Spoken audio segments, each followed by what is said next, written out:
I'm Luke, and with my partner Spencer, we took a look at the ignition systems of a 2010 Volkswagen Passat CC and a 2014 Hyundai Tucson to understand how the ignition system works. This Volkswagen is equipped with a 2-liter, 4-cylinder turbocharged engine. The CC also uses 4 individual coil-on-plug coil packs. Upon removal, during our visual inspection of the coil packs, we did not see any cracks, carbon tracks, or bulging.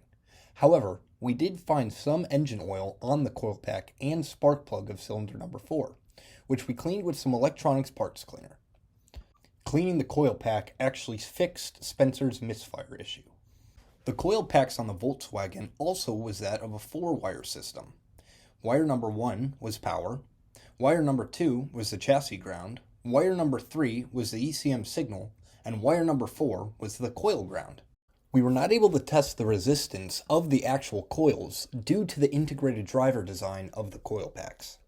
The only way we can test the functionality of these types of coil packs without a scope is to see if there's a misfire. You swap the pack that is on the misfiring cylinder to another cylinder and see if the issue follows with that coil pack. We grabbed ourselves a PicoScope, and with that we went to backprobe the signal wire.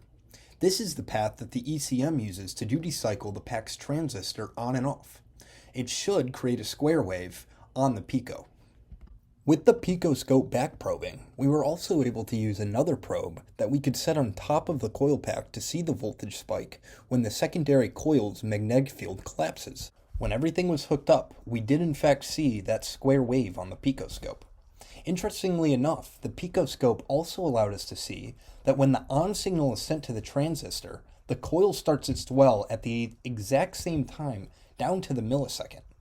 Interestingly enough, we were also able to see that the trigger wave had small interference blips that occur at the exact same time the other cylinders fire. This interference is caused by the large discharge of voltage when the secondary coil fires. To prove this theory, we then connected the signal wire to cylinder number 3 while moving our probe from pack to pack. This allowed us to prove that the blips and the interference we were seeing in the signal wire were caused by the magnetic field of the secondary coils collapsing. Since our car had the 4-wire ignition system coil packs, we wanted to try and test a car that had the 2-wire system. We then moved over to our Hyundai Tucson to do further testing on the coil packs. We really wanted to see how the waveform on this vehicle differed from that on our 4-wire system vehicle. So we started up by hooking the PicoScope to the signal wire on the Tucson. The Hyundai's ignition system was different and much simpler than that of the Volkswagen's. Like I said before, instead of 4 wires, there were only 2 wires, one for power and one for ground. After everything was hooked up correctly, we got in the car, turned her on, and waited to see the waveform. Even though the Tucson was running a little rough because it didn't have enough gas in it, we still got what we were expecting. You were clearly able to see the on time, the voltage spike, and the spark, all from the waveform with the PicoScope connected. Again, not only did we just use the normal PicoScope, but we also hooked up the paddle. That way we could see what the actual voltage spike looked like as soon as the coil pack fired.